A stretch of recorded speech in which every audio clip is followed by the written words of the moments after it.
We are live from our Auckland Park studios, and Prime News on SABC 3 brings you the latest updates. Let's take a look at our top stories for this evening. But she wasn't just beautiful, it was a strange combination of a vulnerability and a strength. The arts, culture and entertainment fraternity gathered at the Market Theatre in Newtown, Johannesburg, in memory of the legendary stage and screen actress Nandi Nyembe. Yeah, she's irreplaceable. Tributes continue to pour in for seasoned journalist Tshidi Madia, who passed away yesterday morning following a short illness. 8 licensed firearms were seized from the house of one of taxi owners, and he will be charged for failure to safeguard firearms in accordance with the Firearms Control Act. And tensions between taxi operators and e-hailing drivers have once again flared in KwaZulu-Natal.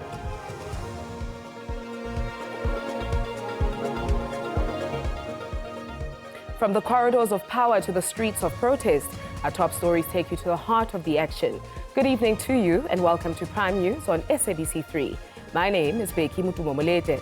Let's take a close at your leading stories for this evening.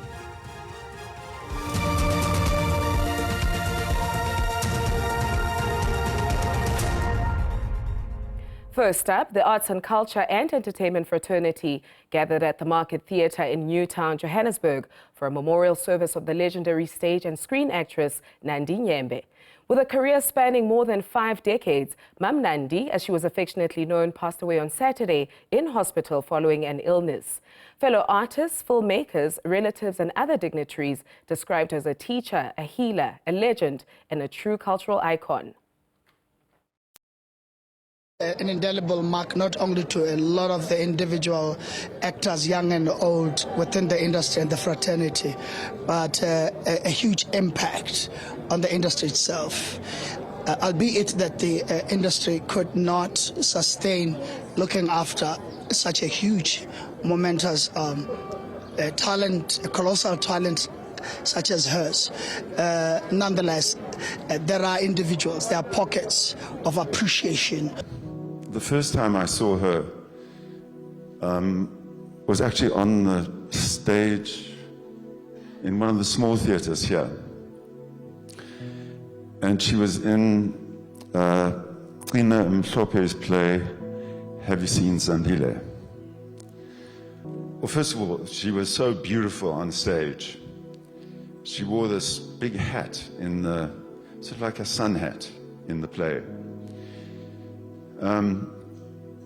But she wasn't just beautiful, there was immense, immediately I felt there was a strange combination of a vulnerability and a strength. 75-year-old will be laid to rest on Saturday at the West Park Cemetery in Johannesburg. We move on to the following. Tributes continue to pour in for seasoned journalist Tshidi Madia, who passed away yesterday morning following a short illness. Madia, known for her fearless reporting and sharp political insight, leaves behind a legacy that shaped South African journalism. Eyewitness News editor-in-chief Nisa Ali described her as a phenomenal reporter who always went the extra mile and gave her all to the craft. Ali says Prime Media Broadcasting has lost not just a colleague, but a mentor and someone whose marvelous work and vibrant personality will be remembered for years to come. Waking up this morning, that feeling is still surreal, but I know I speak on behalf of Prime Media Broadcasting and EWN in that we are so humbled and appreciative of all of the messages that we've received. Her greatest joy, perhaps, was the messages of love and thanks that she received from the audience. And there's been a massive, actually, outflow of messages expressing shock, expressing gratitude.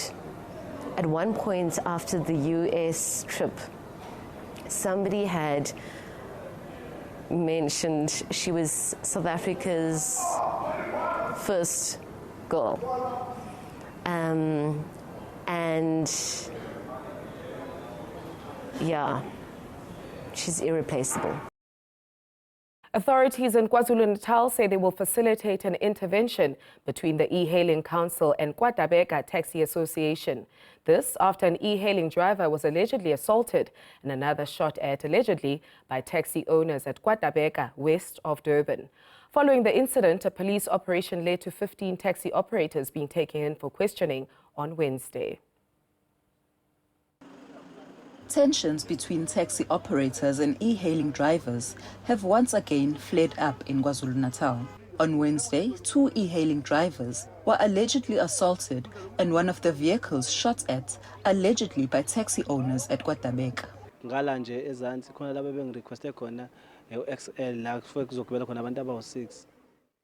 The other day I had a request for 6 people. The taxi driver stopped me and removed my passengers, and they hit me and told me they never want to see my car around in this area. I worked with fear before, but now, after shooting at my car, I see the next thing, I'll die like my brother. Both the E-Hailing Council and Santako say the lack of regulation of the e-hailing industry remains a challenge.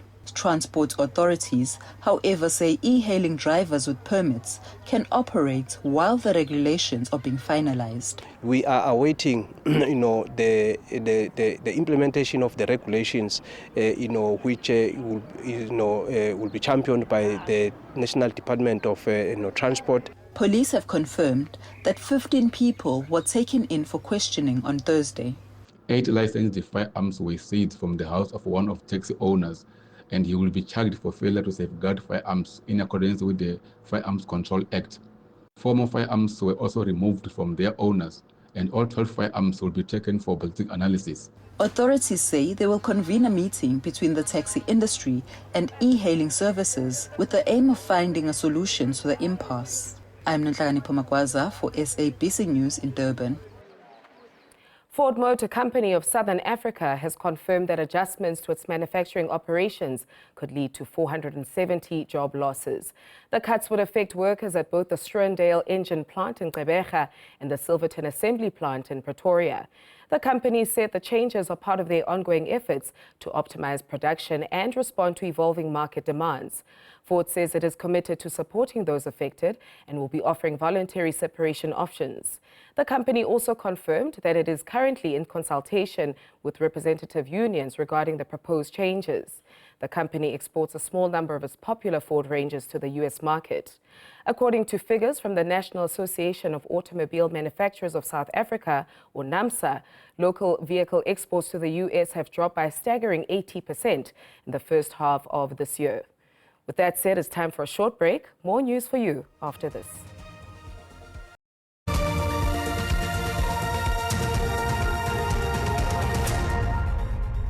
Welcome back. The National Institute for Communicable Diseases points to the lower vaccine uptake during COVID-19 as one of the reasons for the spread of measles in South Africa. Epidemiologist Jack Manamela says the measles outbreak that's spreading across the nation is a cause for concern for health authorities. Figures show that Gauteng is the hardest hit province, with the influx of undocumented migrants seen as a contributing factor. When parents are not taking their children to the healthcare facilities for vaccination, led to the increase in the number of children that are not being vaccinated, and that led to them being vulnerable to being infected with the measles virus. And the other thing that we have observed is that when the Department of Health also do some vaccination drives. In some instances, the people at schools, they are given forms that for the Department of Health to vaccinate those children, they need permission of the parents. And some of the parents are not really signing those forms. And that affects the measles drives that the Department of Health is doing to go to the schools and try and assist in vaccinating those children who are not coming to the healthcare facilities. Up next, the South African Social Security Agency is gearing up for a major rollout next week, Monday, on September the 1st. With around 80% of its offices nationwide, which are all expected to implement a new beneficiary biometric enrollment system. A new digital era in the South African Social Security Agency, the mandatory beneficiary biometric enrollment system has now been introduced. Verifying the identity of those applying for social grants has been intensified. There is biometrics that will be in two forms. It's either through finger or facial. So the finger part, it has been, I think the configuration portion of it, it's at maturity level. It is the facial recognition part that we have not yet fully concluded. So because we're doing it in phases. This new era is expected to transform the administration of social grants. It is also set to detect potentially fraudulent activities in the SASSA grant system. September, how it's going to work is, in addition to that which we were doing, we have another step that we have added. We're going to take your finger. You'll put your finger on a biometric scanner. That finger that we are taking is going to be verified with the Department of Home Affairs to confirm if this finger that you are giving us, is it matching with what you have Home Affairs had stored for you. SASSA says training of its frontline staff was prioritized during this month to ensure readiness of the system. The agency says it has set up the necessary infrastructure and tools in all its offices across the country and expects no problems to arise next week. Refile Mekwa, SABC News, Tshwane. The Free State Student Accommodation Providers Forum has threatened to remove students from their properties if they are not paid by NSFAS by the end of the month. Some providers say they are still owed money from as far back as 2023. These providers came out to seek answers from the NSFAS officials who were conducting a roadshow in Bloemfontein. Tensions escalated on the second day of the NSFAS roadshow. These student accommodation service providers are frustrated. They say no one is willing to take responsibility, either the Motheo TVET College, NSFAS, or the middlemen training young minds. And at times they just, threaten to come and do random inspections that are there to, maybe disturb activities in your student accommodation or threaten your livelihood. Because you find out that you haven't been paid since 2024, how are you expected to make improvements on your property? They say they are now being told that they do not have offer letters. All the power in terms of placement is lying with Mr. Shabalala. When the assessors have graded you, they send the report to the institution, to Motheo. They are the ones who are supposed to grade you. We can't fulfill anything because of this challenge that we are not getting paid in time, and then we are not having anything on our hands. The college says the contract is between NSFAS and student accommodation service providers. Accommodation providers apply direct to NSFAS, and it is NSFAS that approve or recommend those accommodation as per their standards. Direct to NSFAS, nothing with the college. Makhala Masiteng, SABC News, Bloemfontein. Day 2 of the Interpol Regional Conference in Cape Town has placed a spotlight on global financial crimes and the sophisticated tools being used to combat them, and a panel discussion on the prevention and response to terrorist incidents in Africa. The gathering, attended by senior law enforcement officials from across Africa and Western countries, also addressed growing concerns over violent crimes in the host city. The second day of deliberations centered on the surge in financial crimes that transcend borders. Interpol presented a suite of advanced tools and databases that member countries are using to trace illicit financial flows within the borders of Africa and globally. Over the years, we have even conducted joint investigations. Because of the free movement of people and goods between our two countries, there are always crimes committed either in Namibia or in South Africa, and then we exchange a lot of joint activity. Africa, like much of the world, faces rising threats from organized criminal networks exploiting gaps in financial systems. Some of the top concerns that they're seeing is something that's seen across the globe. Online scams such as phishing, number one, business email compromises. Also, we see a rise in extortion cases. I think over the past year, maybe it was close to a 60% rise. On the sidelines of the conference, the focus turned to Cape Town's own battle with violent crime. Police Commissioner acknowledged the recent spike in gang-related shootings and taxi violence that has gripped parts of the city. We have over 200 police that we deployed in the Western Cape for the last month that are coming from outside of the province. And we also have a team from this province that is dealing with the current gang violence we have in the province. It is unfortunate in gangs when you arrest a lot of them, there is a vacuum in leadership and you have problems of fighting for leadership. Lopang Alamu, SABC News, Cape.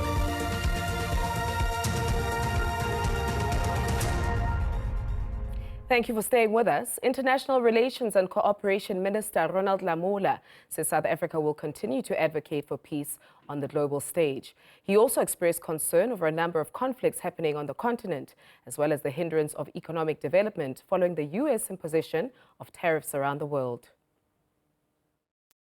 Lamola says one of the pertinent issues are the conflicts in the continent. The minister says South Africa is closely monitoring and engaging on the security situations in various regions. Lamola also expressed concern over the ongoing conflict in the Democratic Republic of Congo. South Africa remains gravely concerned about the humanitarian and the security situation in the Eastern Democratic Republic of Congo. Despite peace agreement, fighting between the M23 rebel groups and the DRC armed forces persists. South Africa welcomes international efforts but emphasizes that a sustainable solution must be African-led and inclusive of all local actors. Lamola says South Africa remains committed to fostering peace amid the ongoing situation in the Middle East.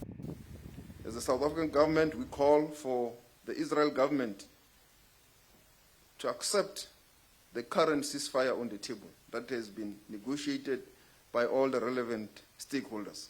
While discussions on issues such as the 30% unilateral trade tariffs imposed by the U.S. highlight areas of concern, the minister has reiterated that the bilateral relationship between the two countries remains strong. Discussions on issues such as the 30% unilateral trade tariffs imposed by the U.S. highlight areas of concern. The bilateral relationship remains resilient and continuing in terms of engagements. Meanwhile, South Africa's G20 presidency is reaching a crucial phase, with numerous key meetings and negotiations scheduled to take place before the main summit in November. Bonolo Maribe, SABC News. The forecast is a dance of warm elements, and our weather team is leading the way. It is now time for us to focus our gaze to the sunny southern skies. Your weather report is coming up next.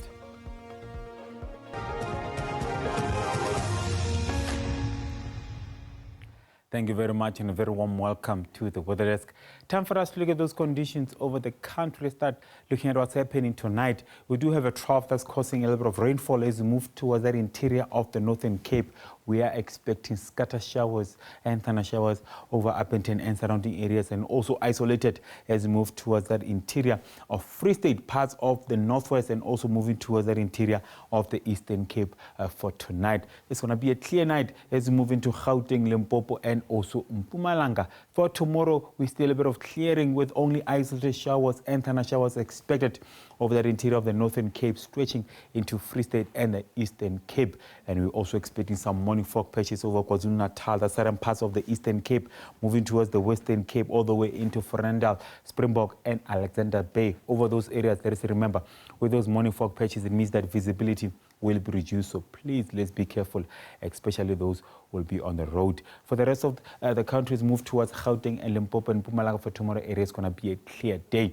Looking at our warnings for tonight, it is a level 2 warning of severe thunderstorm as we move into Upington and surrounding areas. We experience some strong winds over those areas, large amount of small hail and possibilities of lightning over those areas. So please, let's take note of that for tonight. For tomorrow, we do expect runaway fair conditions over most of the northern parts of the country. over Gauteng, Limpopo, Mpumalanga, KwaZulu-Natal, stretching toward the central parts of the country. That is why we have those fire conditions. So please, if you do see any sign of smoke over those areas, do alert the local authorities. Overnight temperatures, it is going to be a relatively cool night over most of the country. Should be cold over Bloemfontein with a low of 8. Freezing conditions over Sunderland for tonight with a minimum of 0.12 over Cape Town. And also as we move into Upington, Vryburg dropping down to 11. Polokwane at a low of 9. Maximum temperatures for tomorrow, it is going to be a hot day as we move all the way from Richards Bay, stretching into Mbombela, Phalaborwa, and also Musina, with Musina peaking at 35. It is going to be a warm day with Pretoria with a high of 29, Upington at a high of 26. Cool conditions as we move into the mother city with a high of 19. That's all the weather I have for you. Stay tuned.